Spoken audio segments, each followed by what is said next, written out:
tell me this today. Yes, what about it? You need to be aware that the patient is your sister. I'm not going to consent to Hannah being operated on by this man. He's ruined our lives. Whether you like it or not, I'm going to do this operation. H is for Holby City. Friday at 8 on BBC One. A tea set made for Queen Victoria. Just one of the finds in a special Antiques Roadshow in 20 minutes, linking 4 village halls around the UK by satellite. This is BBC One Scotland. Now at 5:10, the BBC News with Shan Williams. Special services to mark the millennium. Church leaders deliver a moral message. The Archbishop of Canterbury attacks the worship of fame, wealth and power. The pounding of Chechnya, Russia's new ruler steps up the bombing. And the gay fathers facing a legal fight to keep their babies here.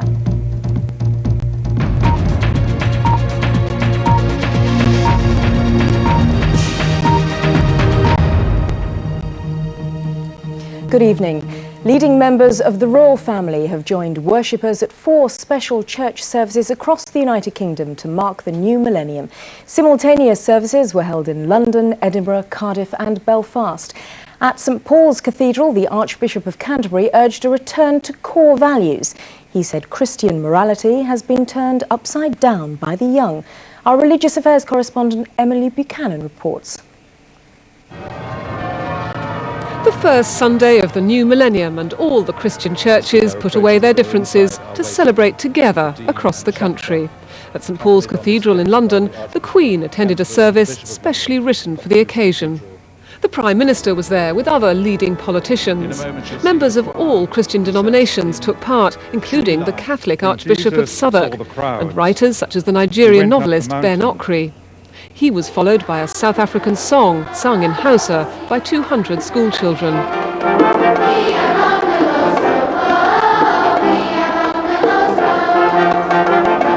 The Archbishop of Canterbury in his sermon called on the nation to return to the core Christian values of love and faith and to stick to the truths that Jesus preached. For it is the peacemakers, the humble of heart, the pure in heart, and those who hunger and thirst for right to prevail, whom Jesus called blessed. Blessed because they reflect the character of God himself. He contrasted this with what he called the topsy-turvy values of today's society.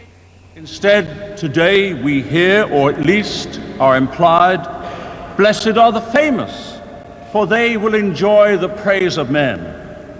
Blessed are those who are rich, because they will inherit the earth.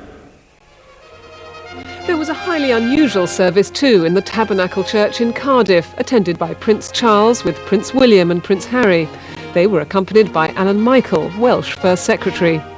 No problem here about breaking with tradition, as the rap group The Underdogs performed at the altar. When your spirit is poor and you feel insecure, that's the devil at the door tempting with sin, don't let him in. And in Edinburgh there was a simultaneous service at St Giles Cathedral with a particularly Scottish flavour. Princess Anne was the only royal actually to take part in a service. She read the Beatitudes, again reminding the congregation of fundamental Christian values. In Belfast, the symbolism of an ecumenical service was particularly poignant. It brought politicians and church leaders together. Prince Andrew greeted them as he arrived, before being regaled with Irish dance. The Anglican Archbishop Robin Eames and the Catholic Archbishop Sean Brady shared the aisle as they greeted the congregation, a fitting way to encapsulate the hopes of so many that peace will prevail.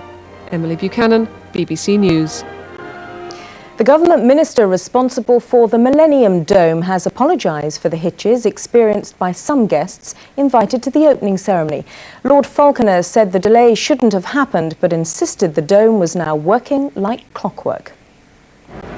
Difficulties in checking ticket applications for the Dome meant not all the passes were posted in time. Around 2,000 guests faced delays of up to 7 hours at stations in East London, waiting for tickets and security checks. By the time some latecomers reached the Dome, the exhibits were closed. The government minister responsible for the Dome has apologised. It should never have taken as long as it did at Stratford, and I really apologise to all the people, VIPs and everybody else alike, who did suffer at Stratford. It was really awful, but it was very much a one-off. Guests at the Dome did at least have few difficulties leaving the celebrations. Elsewhere, partygoers in central London were facing long travel delays getting home. Russia's new leadership has intensified its attack against Chechnya, and Moscow has accused the rebel fighters of using poison gas against its troops. Our Moscow correspondent Andrew Harding reports. Russian soldiers shout out Happy New Year as they send another shell hurtling into Grozny. It's a new millennium, but the same old savage war in Chechnya. There's not much to celebrate here. These young Russian conscripts are taking heavy losses as they try to seize the Chechen capital. Russian guns are pounding the city with growing ferocity and frustration. The Chechen rebels are heavily outnumbered, but they're well armed and well dug in, and they seem to be holding their ground. Today, Russian troops scrambled to put on masks as Moscow accused the Chechen rebels of releasing a cloud of toxic gas. This war is becoming uglier by the day. In the mountains of southern Chechnya, the Kremlin claims its forces are making better progress. A massive operation is underway here against rebel strongholds. But again, the Chechens are defiant. These rebels use a captured anti-aircraft gun to target a Russian jet, apparently successfully. Both sides are losing men, but it's the civilian population which continues to suffer the most. This family is burying an 11-year-old girl killed by a Russian bomb. International appeals for a ceasefire are still falling on deaf ears. Boris Yeltsin may no longer be in power here, but that won't affect Russia's military campaign. If anything, the new acting president, Vladimir Putin, will take an even tougher line than before. Tens of thousands of civilians trapped in the war zone are facing a bleak new year. Andrew Harding, BBC News, Moscow. The former Beatle George Harrison has been allowed home after being treated in hospital for stab wounds. He was admitted on Thursday after an intruder broke into his Oxfordshire mansion. A man's been charged with attempted murder. The gay couple who fathered surrogate twins are facing a battle in the courts to keep them here. Barry Druitt and Tony Barlow from Essex made legal history when an American court ruled they could both be registered as parents. But the Home Office says the twins don't have an automatic right to stay in Britain. You can have some food, eh? At 3 weeks old, Aspen and Saffron are too tiny to know of the controversy their birth has brought. For them, their fathers are the two men who care for them. But their conception, the eggs from one woman, fertilised by Tony and Barry and carried by a second woman, is a surrogate legal minefield. At Heathrow Airport, immigration removed their passports and gave them only a month to stay. In an interview last week for a documentary, Tony and Barry expressed their distress. We've been through so much before just to get pregnant, and then all the worrying through the pregnancy, and then the birth when Saffron was on oxygen, and all that, only to come home and then be faced with another minefield of things to do. All we want to do is just get on with our lives, don't we? The American courts may have named the two men as the baby's fathers, but British surrogate law is different. The two men are not automatically recognised as the parents here, and a long-term welcome in Britain will mean working through the legal process. This is a very novel situation, and it may be that everybody, or it's in everyone's interest, that the matter's tested in court, both as to the immigration aspect and the purely family aspect. With surrogacy still a new concept, this will be a complex legal issue.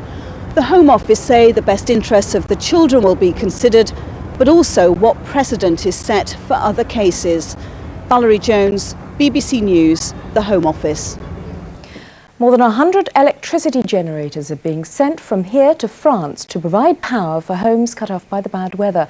88 people died in the storms which hit France between Christmas and the New Year. About 500,000 homes are still without electricity. 150 cars have crashed on a motorway in Germany. 2 people were killed in the accident, which happened in thick fog. Police said visibility was poor and that some of the drivers were going too fast for the conditions. More than 400 people who had tried to get into the United States using a ramshackle boat are expected to be sent home in the next few days. The illegal immigrants, mostly from Haiti, abandoned their wooden freighter after it ran aground off the Florida coast near Miami. Police in London have arrested a 24-year-old woman after an 18-month-old boy was found abandoned at a block of flats on New Year's Eve. The toddler was discovered in a pram at the flats in Holloway just minutes before midnight. The child was abandoned at this block of flats at Holloway in North London. The toddler was discovered on one of the communal landings shortly before midnight on New Year's Eve by one of the residents. What sort of state was the little boy in? Sleeping, actually. So he wasn't distressed? No, he was in his cot sleeping. He's pushed here. It's bad. It's really out of order, really. It's not right. The boy, aged about 18 months, had been left with nappies, a change of clothing and a toothbrush. But there was nothing to help the police identify him, and social workers placed him in the care of foster parents. Hello, good morning. Can I speak to Holloway Police Station, please? Today, the woman who found the child contacted the police, saying she had information she believed might help them to identify the mother, and she went to Holloway Police Station to offer her assistance in the search. The police said they were anxious to contact the child's mother, as she was likely to be in some distress, and she would be in need of help and possibly medical assistance. A short time ago, Scotland Yard said that a 24-year-old woman from North London had been arrested in connection with their investigation, and they were not looking for anyone else. Peter Gould, BBC News. Sport now, and Manchester United have left for Brazil to begin their preparations for football's World Club Championship. The squad left Manchester Airport this morning without England midfielder Paul Scholes, who's to undergo a hernia operation. Their first match is on Thursday against the Mexican side Rayos del Necaxa. Cricket and honours were just about even between England and South Africa on the first day of the 4th Test in Cape Town. England batted first and began with a century-opening partnership, but they failed to build on the advantage, and at close of play were 215 for 5. If England are to get back into this series, they need to win in Cape Town, and they were given the added bonus of Nasser Hussain winning his 3rd successive toss. England's openers Michael Atherton and Mark Butcher were given the chance to lay the foundations of a big score and took full advantage against a South African pace attack which struggled to make any impact on a docile pitch. Atherton was given a huge let-off when he'd scored 15. He was dropped by Jonty Rhodes off Alan Donald. One of the best outfielders in the world, recalled by South Africa, could scarcely believe his misfortune. A boundary from Atherton brought up the century-opening partnership for England. The previous highest in this series had been just 7. But Donald finally got his revenge, courtesy of a fine catch from Gary Kirsten, dismissing the former England captain for 71.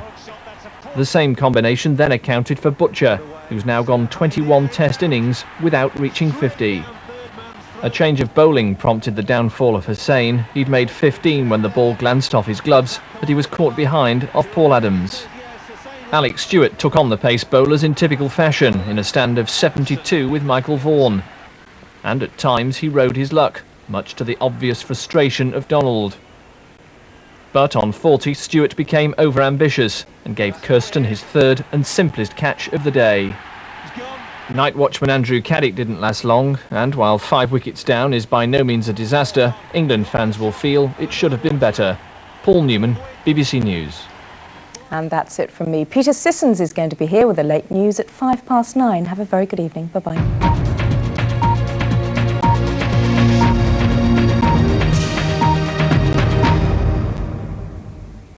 Hello there, good evening. A storm is brewing out to the west of us. Already the clouds are amassing to the west of the UK. There's quite a deep low under that. And that's going to pass very close to northern Scotland through tonight, bringing some severe weather before it quickly whistles off into Scandinavia, allowing things to gradually settle down tomorrow before the next system approaches tomorrow night, although that one nowhere near as vicious. But there are severe weather warnings in force now, and they'll be covering the nighttime period for the northern and western Isles and northern Highland region. We're talking about damaging gusts up to 80 miles an hour or more. But by, say, mid-morning tomorrow, things will have calmed down in the north. The rain will have pushed away. So we can expect some quite pleasant sunshine through the morning hours across a good part of Scotland and Northern Ireland with some sunshine. Still some windy weather in the north, though, with some showers. But further south in England and Wales, quite a grey morning for many with rain and drizzle. In fact, the rain hanging on all day across more southern counties. But a gradual improvement, say, for the North Midlands and Wales. And quite a mild day tomorrow in the south, but chillier across a good part of northern Britain. Have a good evening.